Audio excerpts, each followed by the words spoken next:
Welcome back. So this is the very last video where I'm going to show you the finishing techniques and also how talk about a little bit about how to look after your shawl. So this is not my shawl, as you can imagine. I've got a different project that I still need to weave in the ends for.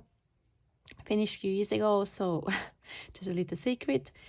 But you will have quite a few loose ends because of you will be changing the balls of yarn once you run out of the yarn, and also the color work sections are done in a way that you have to cut the yarn at the end of the row and then restart at the beginning of the row, so you will have quite a few loose ends there. So what to do with these? So if you are more experienced seasoned crocheter or knitter, you probably know you've got your own favorite technique how to weave in your ends. This is just for the beginners. If this is your first project, first Tunisian crochet project, you've never done this before, so I'm going to show you.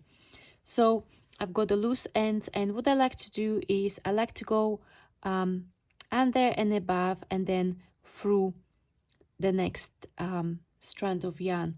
So I'm going to go above, under, and then through the next strand of yarn, and this kind of secures them in a place. So I'm going to go over and under and through, over and under and through, and I think when I repeat this few times, then I'm going to go back either through the same stitches in a different order, or through stitches that are to the left or to the right. So in this case I can go through the same ones.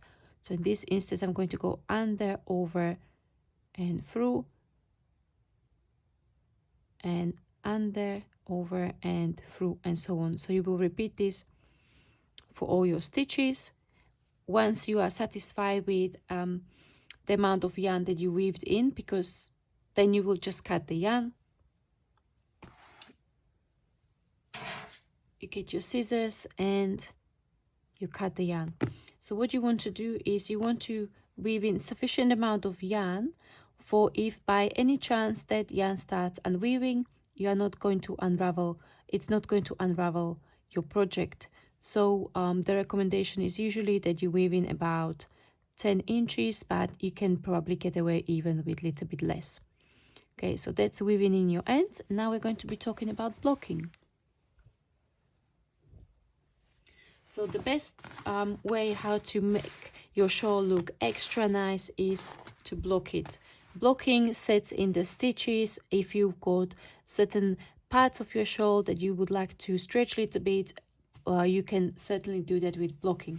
In this project we have this traveling cable section that is worked under slightly different angle on the left edge than the rest of the project, so this will really help you. So what you do is you either can gently soak your project, you can in the water, in a tepid water. You can use wool wash as well, wool wash works great, or you can first take your project, stretch it on the blocking mats to the shape that you want, pin it down, and then spray it with water again. Or the next method that I usually do is I shape my project into the shape, and then I take a steamer and I give it a good blast with the steam. So I would usually fill up the tank for my steamer once, sometimes even twice, if I really want to shape it in a way that it's going to stay. And then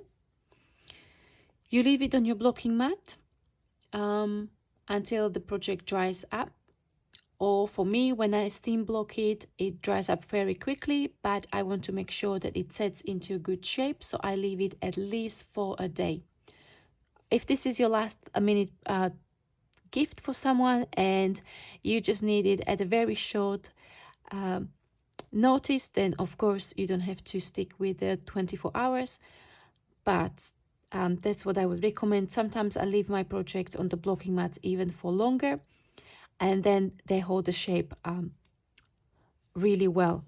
So what to do if you for example stain your project and you need to wash it? So what I would recommend, for example with this is 100% wool, so you need to follow the instruction only on your ball of yarn.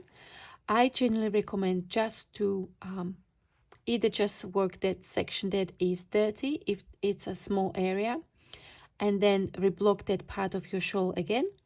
If you decide that you would like to kind of refresh your project and wash it, then you do a hand wash, and then you stretch it out and block it again. So every time you wash the project, it needs that shaping up and setting into the specific shape that is most desirable for you.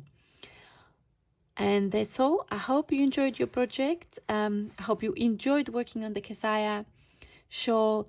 Again, as I mentioned before, there is a Facebook group, so if you would like to exchange your final project photos with your fellow crocheters, please do so. I would love to see the color combinations that you've chosen for your project, and I would love to see how you get on with it. Thank you very much for making this project, and I hopefully see you in some other call or working on another pattern. Bye bye.